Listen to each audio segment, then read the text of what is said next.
অদিতি ভ্রু কুঁচকে তাকালো, পরপর মাথা নামিয়ে প্যাকেট খুলতেই শুরু করলো। ধ্রুব ধৈর্য ধরে ওর দিকে চেয়ে রয়েছে। ওর প্যাকেট খোলা দেখছে। প্যাকেট খুলতে নীল রঙের সিল্কের এক রঙা শাড়ি বেরিয়ে এলো। অদিতি অবাক হয়ে ধ্রুবর দিকে তাকালো। ধ্রুব স্বাভাবিকভাবেই জবাব দিল। পছন্দ হয়েছে? অদিতি তখনও অবাক। ওর মনের কথা ধ্রুব কিভাবে পড়ে ফেলতে পারে সব সময়, একবার দুবার না, সব সময়ই। অদিতি যে কথাগুলো মনে বলতে পারে না, হয় সংকোচে না হয় লজ্জায়। ধ্রুব সেসব মুখে না বলা কথা এত সহজেই বুঝে ফেলে। আশ্চর্য হয় অদিতি ভীষণ রকমভাবে। এটা কি আদৌ কাকতালীয়? কিন্তু সবসময় কিভাবে? ধ্রুব ওর দিকে স্বাভাবিকভাবে তাকিয়ে আছে। অদিতি শাড়িটা ছুঁয়ে দিতে দিতে উচ্ছ্বাস নিয়ে খুশি হয়ে বলল। ভীষণ সুন্দর, কিন্তু নীল রং কেন? ধ্রুব অদিতির হাতটা ছুঁলো, সেভাবেই জবাব দিল। তোমাকে নীল শাড়িতে ওই দিন কালচারাল প্রোগ্রামে দেখে আমার মাথায় উঠে গেছিল, তাই আজও নিয়ে এসেছি। You know what? বলে চোখ টিপল ধ্রুব। অদিতি হা হয়ে গেল, পর মুহূর্তেই লজ্জায় নুয়ে গেল। ধ্রুব ওসবের দিকে গেল না। ও লজ্জা দেখতে গেলে আজ রাত ফুরবে। এখন তো সময়টা ওদের। ধ্রুব চোখ ছোট ছোট করে অনুরোধ কণ্ঠে বলল। এখন পরবা এটা আমার জন্য, প্লিজ? অদিতি তাকালো ধ্রুবর দিকে। অমন অনুরোধটুকু কি আদৌ ফেলা যায়? অদিতি আস্তে করে মাথা হেলিয়ে বলল। আমি চেঞ্জ করে আসছি। বলে বিছানা থেকে উঠতে ধ্রুব ওর হাত চেপে ধরল। হাতে বাধা পেয়ে পেছন ফিরে তাকালো অদিতি। ধ্রুব যেন নিজের মধ্যে নেই। ধ্রুব বিছানায় বসে অদিতির দিকে মাথা উঁচু করে তাকিয়ে অদিতি পেছন মুখে ঘুরিয়ে দাঁড়িয়ে ধ্রুবর দিকে চেয়ে আছে। ধ্রুব সেভাবেই হঠাৎ বলে ফেলল। শাড়িটা আমি পরিয়ে দিই? অদিতি চোখ বড় বড় করে তাকালো। ওর পুরো শরীরে যেন হিম এক স্রোতে বয়ে গেল হঠাৎ। ধ্রুবর চোখে অনুরোধ, গলায় কাতরতা। শিউরে উঠল অমন চাহনিতে। হাতের শাড়ি শক্ত করে চেপে ধরে মুখ ফুটে কিছু বলতে চাইল। আমি পারবো পড়তে। ধ্রুব সেখানে বসে থেকে হাত ধরা অবস্থাতেই ব্যাকুল গলায় বলে উঠল। আমি জানি তুমি পারবা, তবুও আমি চাই, প্লিজ। অদিতি ধ্রুবর দিকে তাকালো। ধ্রুবর চোখে মুখে অদ্ভুত নার্ভাসনেস, চোখ ছোট ছোট, কাতর কণ্ঠ। অদিতি না বললেই যেন ভীষণ রকমভাবে আহত হবে সে। অদিতিও মানা করল না, স্বামীই তো। অদিতি লজ্জা পাবে, মরেই যাবে লজ্জায়। তবুও স্বামীর মনটুকু ভাঙল না ও। আলগোছে মাথা নামিয়ে নিল। ধ্রুব চেপে রাখা হাতটা টেনে অস্ফুটে বলল। দু কাপড় পরে আসি। ধ্রুবর চোখে মুখে হঠাৎ উজ্জ্বলতা খেলে গেল। কিছু না পেয়েও পেয়ে যাওয়ার খুশি ওর চোখে মুখে খেলে গেল। ও দ্রুত অদিতির চেপে ধরা হাত ছেড়ে হাসি হাসি মুখে বলল। ইয়া, প্লিজ। ওয়াশরুমে চেঞ্জিং এরিয়া আছে। অদিতি রীতিমতো হা হয়ে গেল। হ্যাঁ বলে দেয়াতে এত খুশি। তবুও ধ্রুবর এই খুশিটুকু ওরও ভালো লাগলো। আলগোছে সিল্কের শাড়িটা বিছানার উপর রেখে মৃদু হেসে দু কাপড় নিয়ে ওয়াশরুমে ঢুকে গেল। দু কাপড় পরে নিজের দিকে তাকিয়ে কিছুটা হকচকিয়ে গেল অদিতি। ব্লাউজ পুরোটাই ব্যাকলেস, স্লিভলেস, পেট পিঠ পুরোটাই দেখা যাচ্ছে। এভাবে ধ্রুবর সামনে যাওয়া লাগবে এখন। আর ধ্রুবর প্রতিও রাগ হচ্ছে। কতটা বেহায়া হলে এমন একটা ব্লাউজ নিয়ে আসতে পারে? অদিতি কি এসব পরে কোনো দিন? ধ্রুব বোঝে না এসব। ছি! লজ্জায় অদিতির মুখ লাল হয়ে গেল। ইচ্ছে হলো ধ্রুবকে বকা দিতে। এসব ব্লাউজ তো হিরোইনরা পরে, আমার জন্য এইসব শাড়ি কেন এনেছে? নাকি ভুল করে দোকানে এই ব্লাউজ দিয়ে দিয়েছে? ধ্রুব তো এইসব সম্পর্কে তেমন আইডিয়া রাখে না, তাই বোধহয় ভুলে এটা নিয়ে চলে এসছে। উফ আল্লাহ, এখন আমি এই অবস্থায় কিভাবে যাবো তার সামনে? পর মুহূর্তেই ধ্রুবর হাসি খুশি মুখটা মনে করে থেমে গেল। থাক, কি আর হবে, স্বামীই তো। নিজেকে নিজেই প্রবোধ দিয়ে খুলে ফেলা সুতির শাড়ি দু কাপড়ের উপর জড়িয়ে নিয়ে বের হলো ওয়াশরুম থেকে। ধ্রুব বিছানায় বসা ছিল। অদিতি ওয়াশরুম থেকে বেরোতেই ধ্রুব উঠে দাঁড়ালো। অদিতির পুরো শরীর ঢাকা সুতির শাড়িতে। ধ্রুব ওর দিকে এক দৃষ্টিতে চেয়ে আছে। ভ্রু উঁচিয়ে অবাক চোখে অদিতির আগাগোড়া দেখতে আছে। অদিতি ধীর পায়ে ওভাবেই এগিয়ে এলো। ধ্রুবর ওই নেশালো চোখে চোখ মেলালো না, আর বরং ঢোক গিলে অন্য পাশে চেয়ে অস্ফুটে বলল। ব্লাউজটা বেশি রিভিলিং। আপনি বোধহয় ভুলে এটা নিয়ে এসেছেন। এসব তো পরি না আমি। ধ্রুব ওর গা ঢাকা সুতির শাড়িটার দিকে হাত বাড়ালো, স্বাভাবিক ভঙ্গিতে বলল। আমি ভেবেই এনেছি, আমার সামনে পড়লে লজ্জা পাবে, কিন্তু রাগ হবে না। যদি আমার প্রতি রাগ ফিল করো তাহলে চেঞ্জ করে আসতে পারো। চেঞ্জ করবে? অদিতি মাথা তুলে ধ্রুবর দিকে তাকিয়ে রইল। ধ্রুব ধৈর্য দেখালো, অপেক্ষা করল বউয়ের রাগ দেখিয়ে চেঞ্জ করার, অথচ তেমন কিছুই করতে দেখা গেল না ধ্রুবর বধূকে। ধ্রুব নিঃশব্দে হাসে, তারপর আলগোছে সুতির শাড়িটা গা থেকে খুলতে উন্মুক্ত হলো স্ত্রীর গায়ের নিষিদ্ধ অংশের অনেকখানি। অদিতি লজ্জায় দ্রুত কোমর সমান চুল বুকের সামনে এনে ফেলে দিল, পেট ঢেকে দিল দু হাত দিয়ে। মাথাটা নামিয়ে ফেলেছে, লজ্জায় যেন থুতনি গিয়ে চিবুকে ঠেকবে। ধ্রুব দেখল এসব, অমন লজ্জায় নাস্তানাবুদ অবস্থা দেখে নিঃশব্দে হেসে বলল, বেশি লজ্জা হচ্ছে? আমি কি আমার চোখ কাপড়ে ঢেকে দিব? অদিতি বলতে চাইল করুন, কিন্তু ওর বলা আর হলো না। তার আগেই ধ্রুব বলল, হাজবেন্ডের সামনে লজ্জা পেতে নেই। লুক, এটা আমাদের বেড। ফিল করছো কিছু? একটু পর। পুরোটা বলতে দিল না অদিতি, তার আগেই হকচকিয়ে বলে ফেলল, শাড়িটা বিছানার উপর রাখা। অযথা একটা কথা। ধ্রুবর নির্লজ্জ বেহায়া কথার তীর থেকে বাঁচতেই অদিতির বলা অজুহাত শব্দ। ধ্রুব নিঃশব্দে হাসল, আমি জানি। বলে পেছন ফিরে বিছানা থেকে শাড়ি নিল। ধ্রুব শাড়ি হাতে নিয়ে কিছুক্ষণ ঠোঁট কামড়ে সেটাকে উল্টো পাল্টে দেখল। চিন্তিত ভঙ্গিতে শাড়ির সব কিছু মাফ করছে। অদিতি শুধু তাকিয়ে আছে ওর দিকে। ধ্রুব শাড়ি হাতে নিয়ে ভ্রু কুঁচকে জিজ্ঞেস করল, আচ্ছা, কুচির আর আঁচলের দিকে টোটাল কত রাখবো? আই মিন, কতটুকু বড় রাখবো আঁচল? অদিতি হেসে ফেলল, তারপর বলে দিল শাড়ির মাপ। ধ্রুব সব বুঝেছে, এমন মাথা নেড়ে শাড়ি পরানো শুরু করলো। হাঁটু গেড়ে বসে শাড়ির কুচি বানানো শেষ হলে ধ্রুব মাথা তুলে বলল, কুঁচি গুজবো, পেটের ওপর থেকে হাত সরাও। অদিতি লজ্জায় আইঢাই করে উঠে দ্রুত বলে উঠল, আহ, আমি গুজে দিচ্ছি দিন। এ কথায় ধ্রুবকে মহা বিরক্ত হতে দেখা গেল। ও ভ্রু কুঁচকে অদিতির দিকে চেয়ে মাথা নিচু করে শাড়ির কুচি এক হাতে অভিজ্ঞদের ন্যায় ধরল, অপর হাতে পেটের উপর থেকে অদিতির হাত সরিয়ে নিল। তারপর চোখ অদিতির উন্মুক্ত পেটের দিকে নজর এলো। এতেই যেন ধ্রুবর শ্বাস আটকে এলো। এক প্রকার স্থির থমকে গিয়ে এক দৃষ্টিতে চেয়েই রইল। আজ অব্দি কখনো এভাবে দেখেনি ও অদিতিকে। অদিতির এই নতুন সৌন্দর্য ওর চোখ ধাঁধিয়ে দিচ্ছে রীতিমতো। এভাবে ধ্রুবকে চেয়ে থাকতে দেখে অদিতি লজ্জায় শেষ, মরি মরি অবস্থা। দুহাতে পেট ঢেকে নিল তৎক্ষণিক। ধ্রুবর বোধ হয় এতে মনোযোগ বিঘ্ন হলো, ওকে কিছুটা বিরক্ত হতেও দেখা গেল। ধ্রুব আলগোছে বিরক্তিটুকু লুকিয়ে রাখলো। পেটের উপর থেকে আবারও হাত টেনে সরিয়ে নিল অদিতির। এক হাতে শাড়ির কুচির চেপে ধরা অবস্থায় আরেক হাত ওর কোমরের ডান পাশটা চেপে ধরল। তারপর মুখ বাড়িয়ে হঠাৎ স্ত্রীর মসৃণ মখমলে পেটটার শব্দ করে চুমু খেল। এ কি করছে ধ্রুব? দমটুকু বন্ধ হয়ে এলো রীতিমতো অদিতির। দুহাতে ধ্রুবর মাথার ঘন চুল খামছে ধরে চোখ শক্ত করে বন্ধ করে ফেলল।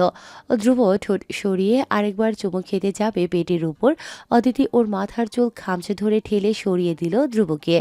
অস্থির শ্বাস ফেলতে ফেলতে বলল, আমি শাড়ি নিয়ে ওয়াশরুমে চলে যাই। ধ্রুব হাঁটু গেড়ে বসে আছে, মাথা তুলে সেভাবেই তাকিয়ে রইল অদিতির অস্থির এলোমেলো মুখটার দিকে। ধ্রুবর চোখ চেনাই যাচ্ছে না এখন। ওর চোখ দুটোতে যেন রেড ওয়াইন মিশিয়ে দিয়েছে কেউ। চোখে মুখে কি প্রবল ঘোর। অন্য সময়ে ধ্রুবর সঙ্গে এই বদ্ধ দরজার ভেতরে ধ্রুব ইয়ামিনের বড্ড পার্থক্য। বরাবরের মতো অদিতির ওই চোখেই মরণ হলো। ও কাঁপতে কাঁপতে ধ্রুবর থেকে কুচি নিজের হাতে নিয়ে নেবে, ধ্রুব দিল না। আলগোছে কুচি নিয়ে গুজে দিল। পেটের কাছে ধ্রুবর হাতের স্পর্শ অনুভব হতেই সারা গা মুহূর্তেই ভয়াবহ কেঁপে উঠল অদিতির। ডান হাতে খামছে ধরল ধ্রুবর কুচি ধরা হাতটা। ধ্রুব ওর হাতটা ছাড়িয়ে নিয়ে উঠে দাঁড়ালো। আঁচলটুকু গায়ে মেলে দেবার সময় এখন। ও আলগোছে অদিতির বুকের উপর থেকে হাত সরিয়ে দিল। স্লিভলেস ব্লাউজ পুরোটাই ধ্রুবর আইকিউ অনুযায়ী বানিয়ে আনা। অদিতি স্পষ্ট লক্ষ্য করেছে ধ্রুবর হাত কাঁপছে। ধ্রুব অনুভব করছে ওর মাথা ঘুরছে ভীষণভাবে। সামলাতে পারছে না অদিতির এই নিগুড় সৌন্দর্য। ইচ্ছে করছে সবকিছু উলট পালট করে দিতে এক নিমিষে। ধ্রুব অদিতির বুকের উপর কাপা হাতে আঁচলটুকু মেলে দিল। ধ্রুবর চোখে তখন নেশা। ও দেখে অদিতি ঠোঁট কামড়ে অন্যপাশে মুখ ফিরিয়ে রেখেছে, চোখ দুটো খিচে রাখা, জোরে জোরে শ্বাস ফেলছে। এতটুকু দৃশ্য দেখা মাত্রই হঠাৎ কি হলো ছেলেটার কে জানে। আচমকা অদিতির দু কাঠ ঠেলে ওকে আচমকা দেয়ালের সঙ্গে মিশিয়ে নিল। অদিতির চোখ খুলে বড় বড় চোখে তাকিয়ে রইল। ধ্রুব আর এক মুহূর্ত দেরি করল না। দুহাতে অদিতির হাত দুটো উঁচু করে দেয়ালের সঙ্গে চেপে ধরে ঠোঁটে ঠোঁট স্পর্শ করল। অদিতি থরথর করে কাঁপতে কাঁপতে দেয়ালের সঙ্গে মিশে গেছে ততক্ষণে। ধ্রুব বেপরোয়া, এতক্ষণ চেপে রাখা অনুভূতিগুলো উতলে উঠছে যেন। উন্মুক্ত ওর সমগ্র সত্তা, সেটাই মাতাল করে তুলছে স্বয়ং অদিতিকেও। অনুভূতির আঁচড় যখন একের পর এক জখম দিচ্ছে অদিতির ঠোঁটে আক্রমাগত, তখন আবেশে হারিয়ে যাচ্ছে দুজন। অদিতি ছটফট করে উঠতেই ধ্রুব ওর হাত ছেড়ে দিল। অদিতি দেয়ালের চেপে ধরা হাত ধীরে ধীরে ধ্রুবর গলা জড়িয়ে ওর চুল খামছে ধরল। ধ্রুবর হাত কোমর জড়িয়ে ধরে পিঠ চেপে ধরল অদিতির। দুজনেই ডুবে গেল একে অপরের মাঝে। আজ আর অদিতির শাড়ির কোমরের সেফটি পিন নেই। ধ্রুব দেয়নি ওসব হাবিজাবি। একটু আগে যত্নে করে পরিয়ে দেয়া শাড়িটা এখন ধ্রুবকে বড্ড জ্বালাচ্ছে। ও ঠোঁট ছেড়ে সরে এলো দু কদম। অস্থির এক একটা নিঃশ্বাস ওর। অদিতি ধীরে ধীরে চোখ খুলে তাকালো। ধ্রুব দু কদম পিছিয়ে নিজের মাথার চুল নিজেই খামচে ধরে মাথাটা নিচু করে জোরে জোরে শ্বাস ফেলতে ব্যস্ত। নিজেকে শান্ত করতে চাইছে যেন। অদিতি ঢোক গিলে তাকিয়ে আছে ধ্রুবর দিকে। ধ্রুব মাথা তুলল। ও কি ভয়াবহ মারাত্মক চোখের দৃষ্টি! এক নিমিষে ঘায়েল করে ফেলল অদিতি হায়াতকে। ধ্রুব আর এক মুহূর্ত দেরি না করে হঠাৎ পাজা কোলে তুলে নিল মেয়েটাকে। অদিতিও তখন ডুবে সম্মতি স্বরূপ দুহাতে গলা জড়িয়ে ধরল ধ্রুবর। বিছানায় শুইয়ে দিতেই অদিতির লজ্জায় যেন মূর্ছা যাবে। দেহের নিচে পিষে যাচ্ছে গোলাপের পাপড়িগুলো। কোমল বিছানায় গা ঠেকতেই বুঝতে পারল এই রাতটা বড্ড দীর্ঘ কাটবে ওর। ধ্রুব টি শার্টটা অস্থির ভঙ্গিতে খুলে ছুঁড়ে ফেলে দিল মেঝেতে। অদিতির শ্বাস আটকে গেল ধ্রুবর নগ্ন পেটানোর শরীর দেখে।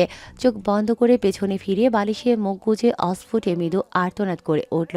ধ্রুব ধীরে ধীরে ওর উপর ঝুঁকে ওকে নিজের দিকে ফিরিয়ে নিল। অদিতি চোখ খুলছে না, সাহস নেই ওর।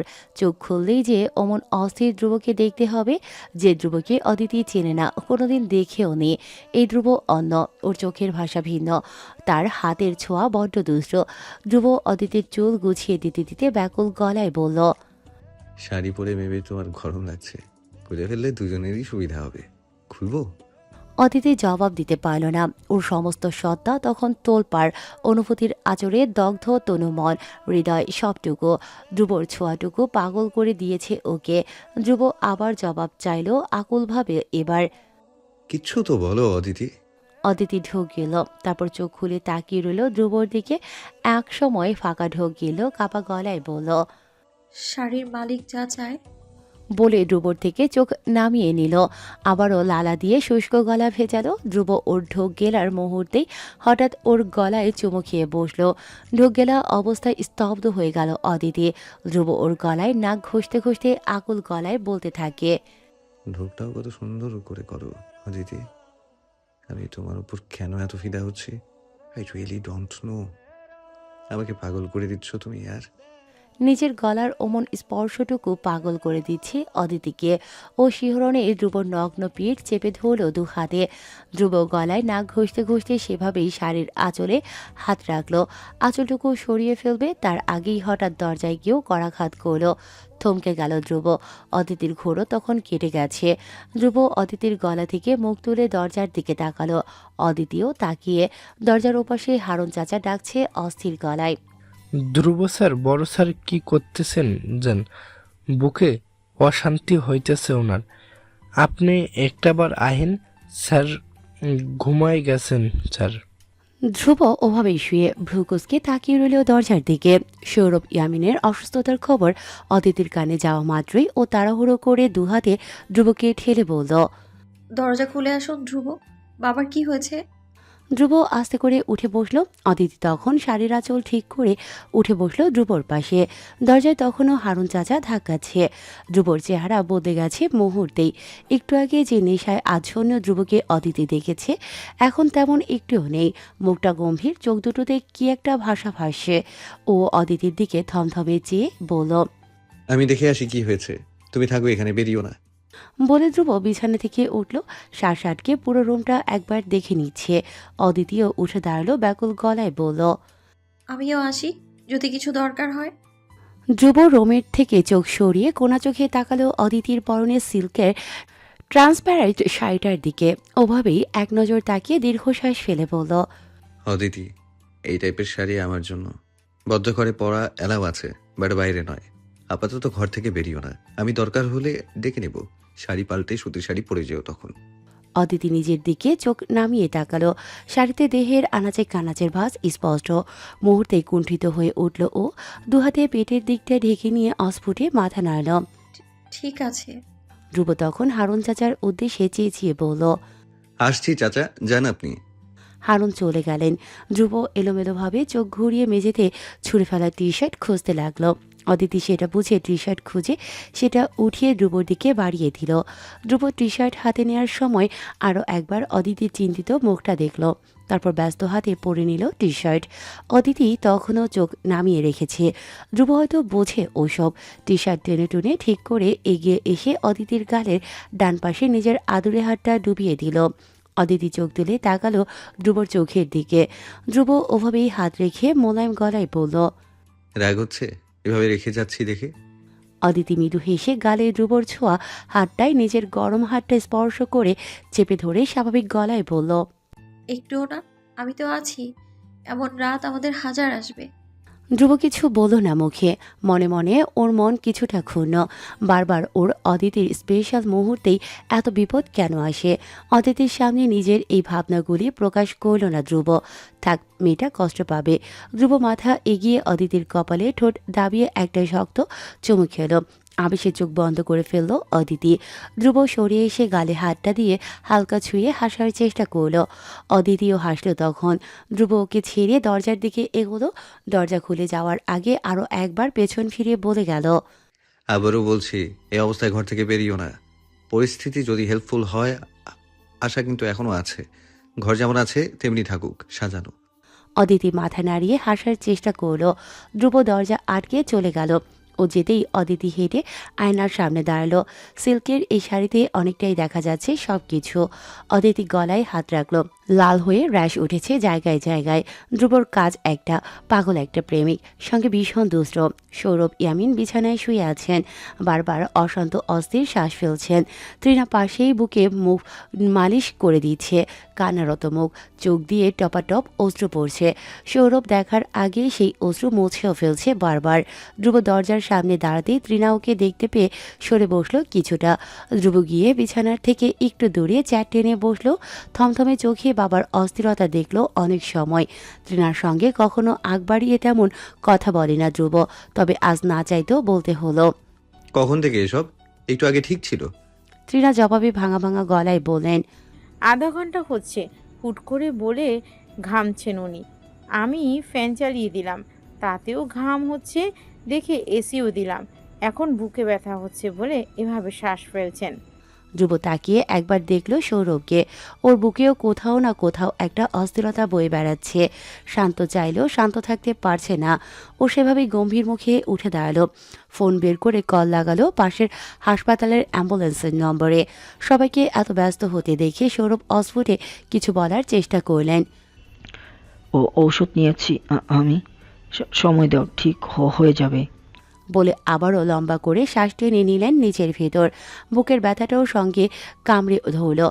আহ বলে বুকটা আবার চেপে ধরেন সৌরভ। ধ্রুব এসব শুনছে না যেমন। ও ফোন কানে সৌরভের দিকে চেয়ে কাটকাট গলায় বলল। একটু স্থির থাকতে পারেন না? কথা বলছি তো আমি, আমাকে দেখতে দিন এসব। সৌরভ আধা আধো চোখ খুলে তাকিয়ে রইলেন অমন অস্থিরভাবে পায়চারি করা ধ্রুবর দিকে। তৃণাও চোখের জল আঁচলে মুছে পাশ থেকে ধমকে ওঠেন। রাখো, তোমার ঠিক আছি। সারাক্ষণ একটা মানুষ এত প্রেশার নিলে হবেই তো এইসব বেমারি। ইলেকশন ধুয়ে এখন পানি খাও তুমি। কার ভোগান্তি হচ্ছে এখন? কে সাফার করছে? সৌরভ এসব শোনেন না। তখনও তার চোখ ধ্রুবর দিকে। ধ্রুব একদণ্ড শান্তিতে বসে নেই। ডক্টর ম্যানেজ করে ফেলেছে, নার্স রেডি রাখছে। অস্থির এক ধ্রুবকে দেখেন সৌরভ, যে তার বাবাকে মূল্যায়ন করে না, অথচ বাবার একটু অসুস্থতায় পাগল হয়ে গেছে। অ্যাম্বুলেন্স আসে। ধ্রুব কল কেটে সৌরভের পাশে চেয়ার টেনে আবার বসলো। ওর চোখে মুখে চূড়ান্ত গম্ভীর।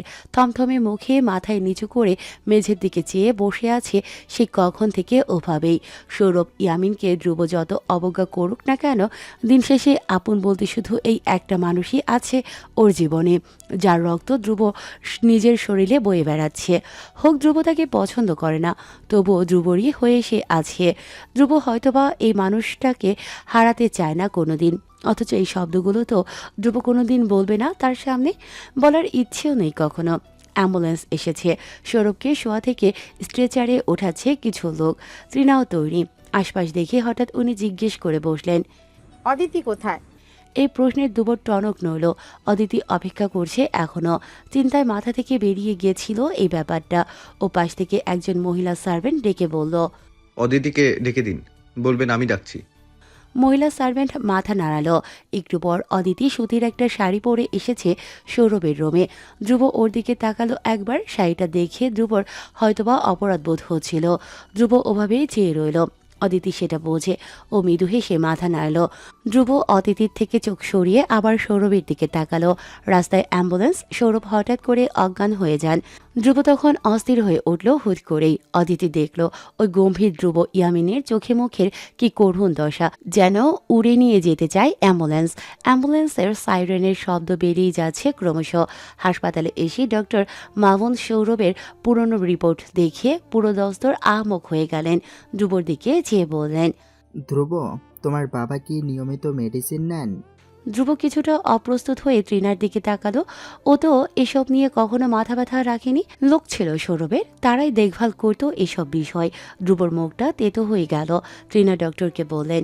মেডিসিন নিয়মিত খাওয়ানোর দায়িত্ব ওনার সেক্রেটারির ছিল।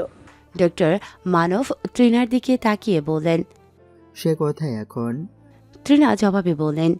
ছুটিতে 15 দিন ধরে, 1 সপ্তাহ ধরে আমি খাওয়াচ্ছি মেডিসিন। ডক্টর মানব চিন্তিত হয়ে গেলেন, বললেন। ধ্রুব, তোমার বাবা, আমি জানি কেউ হয়তোবা ছিলই না এই 15 দিন ওনার টেক কেয়ার করার জন্যে, তাই এত অনিয়মিত হওয়ায় ওনার হার্ট অ্যাটাক হয়েছে। রিং বসানো লাগবে হার্টের। ধ্রুব হতভম্ব হয়ে তাকিয়ে রইল ডক্টরের দিকে।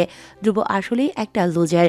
নিজেও এসব খেয়াল রাখেনি। ইগোর বর্ষবর্তী হওয়ায় না কাউকে রেখেছে এসব দেখার জন্য। ইলেকশনের ঝামেলায় পড়ে সৌরভ নিজেও বেখেয়াল ছিলেন। ধ্রুব অপরাধ বোধটুকু দাবিয়ে রেখে স্বাভাবিক গলায় বলল। দ্রুত যা লাগে করান, সার্জারি করাতে হলে করুন। ডক্টর মানব মাথা নাড়লেন। দ্রুত পায়ে ঢুকলেন ওটি রুমে। সার্জারি হচ্ছে। ধ্রুব তখন থেকে ওটি রুমের সামনে ওভাবেই স্থির দাঁড়িয়ে রয়েছে। ওর বুক কাঁপছে, হাত সিলভারিং হচ্ছে। হয়তোবা পুনরায় বহুদিন পর আবার এই এক অসুখ চেপে ধরতে চাইছে ধ্রুবকে। অদিতি ওর জীবনে আসার পর শেষ কবে ওর অ্যাডজারেটিং অ্যাটাক হয়েছিল ওর নিজেরও মনে নেই। আজ আবার সেই জঘন্য বিশ্রী কিছু সিমটম দেখা দিচ্ছে ওর শরীরে। আপনার মেডিসিন। একটা ট্যাবলেটের পাতা বাড়িয়ে রেখেছে ধ্রুবর দিকে। ধ্রুব পাশে তাকালো। অদিতি স্বাভাবিকভাবে পানির গ্লাস এক হাতে, অপর হাতে মেডিসিন নিয়ে দাঁড়িয়ে রয়েছে। ধ্রুব অবাক হয়েছে কিছুটা। ওর এই অসুস্থতার ব্যাপারে তো কখনো অদিতিকে বলা হয়নি। অদিতি হয়তোবা ধ্রুবর ওই চাহনি বুঝে বলল। ইমন ভাইয়া বলেছেন মেডিসিন ফার্মেসি থেকে কিনে এনেছি। ধ্রুব কিছু বলল না, শুধু ট্যাবলেট খেয়ে নিয়ে পানির গ্লাস অদিতির হাতে দিয়ে দিল। অদিতি সেসব রেখে এসে ধ্রুবর পাশে এসে দাঁড়ালো। ওভাবেই ধ্রুবর ন্যায় ওটির দিকে চেয়ে থেকে বলল। বাবা ঠিক হয়ে যাবেন ধ্রুব, টেনশন করবেন না। ধ্রুব উত্তরে নীরব থাকলো। হুট করে ওর যেন আজ কিছু একটার ভয় হচ্ছে। কিছু একটা হারিয়ে ফেলার তীব্র ভয়। নিজের যোগ্য দায়িত্বটুকু থেকে হেরে যাওয়ার ভয়। আজ যদি সৌরভ ইয়ামিনের কিছু হয়ে যায়, ওপরে ধ্রুব মাকে কি জবাব দেবে? মায়ের শেষ ভরসাতেও ধ্রুব ছিল। কারিশমা চৌধুরী মারা যাবার দিন ধ্রুবকে হাতে ধরে বলেছিলেন তার অনুপস্থিতিতে তার বাবার খেয়াল রাখার জন্য। ধ্রুব চেয়েছিল মায়ের কথা রাখতে, কিন্তু তার মাঝখানে তৃণা চলে এলো ওদের জীবনে। ছোট্ট ধ্রুব যখন মা হারানোর শোকে কাতর, তখন বাবার দেয়া এই আঘাত ও সহ্য করতে পারেনি। কিশোর বয়সের প্রচণ্ড অভিমান, রাগ নিয়ে সরে এসেছিল মাকে দেয়া কথা থেকে। আর আজ ধ্রুব আস্তে করে একটা লম্বা ব্রেঞ্চের একপাশে বসে দুহাতে মাথার চুল খামচে ধরে বসে থাকলো কেবিনের বাইরে। অদিতি ওর পাশে দাঁড়িয়ে দেখে যেতে লাগলো অস্থির ভঙ্গুর এক ধ্রুবকে। তারপর ধীর স্বরে ডাকলো। ধ্রুব। ধ্রুব তাকালো না। সেভাবেই মাথা নিচু করে বসা। অদিতি দীর্ঘশ্বাস ফেলল ও বসলো ধ্রুবর পাশে। আলতো করে হাত রাখলো ধ্রুবর কাঁধে। ডাকলো নরম গলায়। ধ্রুব, এই ধ্রুব। ধ্রুব চুল ছেড়ে মাথা তুলে তাকালো অদিতির দিকে। অদিতি চমকে উঠল। ধ্রুবর চোখ টলমল করছে, যে কোনো মুহূর্তেই কেঁদে ফেলবে যেন। এতটা ভেঙে পড়া ধ্রুব ইয়ামিনকে কি আদৌ মানায়? অস্থির হয়ে উঠল অদিতি। সঙ্গে সঙ্গে ধ্রুবর দুগাল চেপে ধরল। ধ্রুব কি হয়েছে? আপনি এমন ভেঙে পড়েছেন কেন? আপনি এমন করলে বাকিদের অবস্থা কি হবে? শুনুন, শান্ত হন, স্থির হন প্লিজ। বাবা ঠিক হয়ে যাবে। ধ্রুব অদিতির দিকে চোখ নামিয়ে নিয়ে ভাঙা গলায় বলল, আমি বোধহয় সবচেয়ে বাজে চূড়ান্ত ফালতু একটা ছেলে, যার কারণে তার নিজের বাপ ওই মানুষ আজকে ওইখানে সার্জারি টেবিলে শুয়ে আছে। আমার উচিত ছিল একবার হলেও তাকে জিজ্ঞেস করা সে ঠিক আছে কিনা। সবকিছু আজ আমার গাফিলতির কারণে হচ্ছে। আমি সবসময় একটা লুজার হয়েই রয়ে গেলাম, সেই মন মেয়ে। অদিতি দ্রুত ব্যস্ত হাতে ধ্রুবর মাথাটা নিজের ঘাড়ে শক্ত করে চেপে ধরল। ধ্রুব অদিতির ঘাড়ের একপাশে মাথা হেলিয়ে রেখে চুপ করে আছে, অস্থির শ্বাস ফেলছে। অদিতি সেভাবে ধ্রুবর মাথা ঘাড়ে চেপে রেখে বলল, আপনি নিজের ভুল বুঝেছেন, এটাই অনেক ধ্রুব। বাবা সুস্থ হয়ে যাবে, তারপর ক্ষমা চেয়ে নেবেন ওনার কাছে। বাবা খুব খুশি হবে এতে, ট্রাস্ট মি। ধ্রুব ঘাড়ে মাথা হেলিয়ে সেভাবেই গা ছেড়ে বলল, ক্ষমা আমি চাইব না কখনো। সে আমার ক্ষমা পাওয়ার যোগ্য নয়। আমার মায়ের সঙ্গে চিট করা আমি এখনো মানতে পারছি না অদিতি। আমি নিজেকে অনেক বুঝিয়েছি, আমার মন মানে না এসব।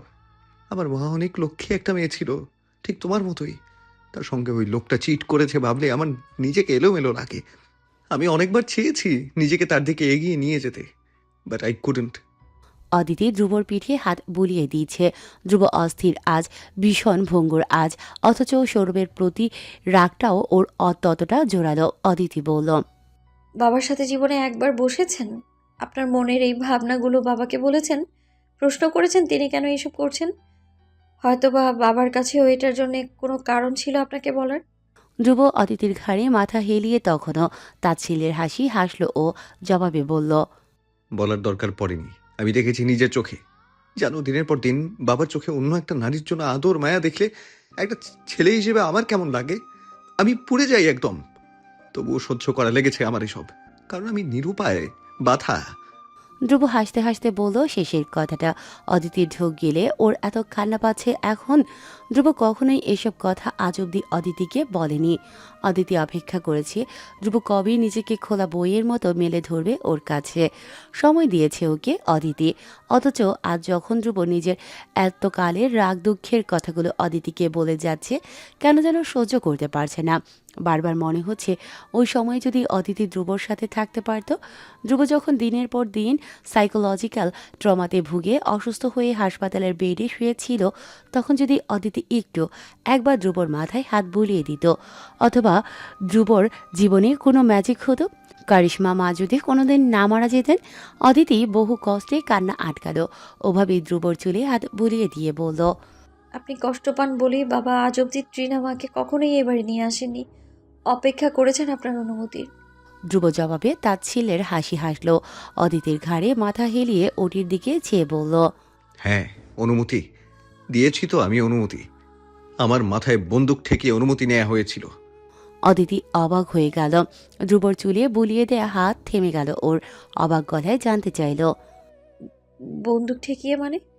ধ্রুব হাসল, চোখ বন্ধ করে জোরে এক নিঃশ্বাস ফেলে বলল, তোমাকে বিয়ে করার বিনিময়ে আমাকে দিতে হয়েছে নিজের বুক প্রতিদিন পুরানোর পারমিশন দিয়ে। অদিতি অবাক হয়ে ঘাড় বাঁকিয়ে ধ্রুবর দিকে তাকিয়ে রইল। ধ্রুবর মাথা তখনও ওর ঘাড়ে হেলিয়ে রাখা। ধ্রুব আবার বলল, আমার মাথায় তখন তুমি ভীষণ ঘুরছিলে, মানা করতে পারিনি আমি তখন। তাই আজ ওই মহিলা আমার মায়ের জায়গায় আমার বাড়িতে ঘুরে বেড়াচ্ছে। অদিতি নিজেকে সামলালো। ধ্রুব যা ভাবুক, ওকে ধ্রুবকে ভালোটাই বোঝানো উচিত। ও আলতো করে ধ্রুবর চুলে হাত বুলিয়ে বলল, ট্রিনা মা এতটাও খারাপ না ধ্রুব। আমি দেখেছি তাকে। উনি চান আপনি তাকে মেনে নিন। যদি সে আপনাকে স্নেহ করে, তবে আপনি কেন তাকে মানছেন না?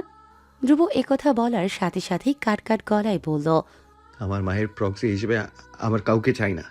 অদিতি জবাবে বলল, প্রক্সি নয়, মায়ের মতো কেউ আপনাকে ভালোবাসলে তাকে মূল্যায়ন করতে হয় ধ্রুব। ধ্রুব একথা শোনা মাত্রই অদিতির ঘাট থেকে মাথা তুলে ফেলল। সোজা হয়ে বসে অদিতির দিকে তাকালো। অদিতি চেয়ে রয়েছে ধ্রুবর দিকে। ধ্রুব ভ্রু কুচকাতেই অদিতি ধ্রুবর বাম পেশিবহুল হাতটা জড়িয়ে ধরল দু হাতে। ওর কাঁধে আস্তে করে মাথা হেলিয়ে বলল, ধ্রুব প্লিজ, এসব মান অভিমান ভুলে যান। মেনে নিন বাবাকে, ট্রিনা মাকে। ওরা ভীষণ খুশি হবে। কারিশমা মায়ের অভাব হয়তোবা কেউ পূরণ করতে পারবে না, কিন্তু ওদের একটা সুযোগ দিন। আপনি আজ যেমন, আপনি তেমন বেঁচে থাকা ডিজার্ভ করেন না। ধ্রুব কিছু বলল না, শুধু কঠিন মুখে সেভাবেই বসে রইল। অদিতি আবার বলল, বাবার জন্য আপনার বুক এত পড়ে, অথচ সেটা স্বীকার করতে এত কষ্ট আপনার কেন বলুন তো? ধ্রুব জবাবে স্পষ্ট কণ্ঠে বলে উঠল। কারণ আমি মানুষ, তাই অমানুষ নই। অদিতি হাসল। এ মানুষ ভাঙবে পূর্বে, তবে কখনো মাথা নত করবে না নিজের ইগোর কাছে। অদিতি তারপর হঠাৎ কিছুটা ইতস্তত করে বলে উঠল। একটা কথা বলি ধ্রুব, ধরুন আমাদের দুজনের বাচ্চা আপনার সঙ্গে তেমনই বিহেভ করছে যেমনটা আপনি বাবার সঙ্গে করেন, সেটা ভালো লাগবে আপনার? ধ্রুব ভ্রু কুঁচকে তাকালো অদিতির দিকে। অদিতি সেভাবেই অবাক ধ্রুবর খোঁচা খোঁচা গাল ছুঁয়ে দিতে দিতে বলল। আপনি নিজের বাচ্চার বেলায় যেই ব্যবহার চাইবেন না, বোঝেন বাবা আজ এতটা বছর ধরে আপনার সেই একই ব্যবহার সহ্য করে যাচ্ছেন, তার কেমন লাগছে? ধ্রুবর এবার হুট করে প্রচণ্ড রাগ হলো। ও সেই রাগের রেশ ধরেই বলল। নো, আমি অবভিয়াসলি বেস্ট বাবা হব, তার মতো তো নয়। আমাকে ওনার সঙ্গে তুলনা করছো, পাগল তুমি? অদিতি ধ্রুবর রাগকে এখনো প্রচণ্ড ভয় পায়, তাই এবারেও পেল। কিছুটা দোনামোনা করে ও বলার চেষ্টা করল। প্লিজ হাইপার হবেন না। আপনি যদি বেস্ট বাবা হন, বাবাও একজন বেস্ট বাবা হবার চেষ্টা করছেন। কি করেনি উনি আপনার জন্যে? আপনার জন্য জান তার সব সময় হাজির থাকে। আপনি কোনোদিনও জানতে চেয়েছেন সে ভালো আছে কিনা? অথচ সে সব সময় আপনার ভালো থাকার দোয়া করেন, সামনে না থেকেও করেন। আপনার প্রতিটা বিপদে আপনার পাশে থাকেন। আপনার এসব একবার হলেও ভাবা উচিত ধ্রুব। ধ্রুব কিছু বলবে তার আগেই অদিতি ওকে চুপ করিয়ে দিতে বলল। পরে আমি বলি আগে, আপনি জানেন আমার আপনার সঙ্গে বিয়েতে বাবা এত খুশি কেন ছিলেন?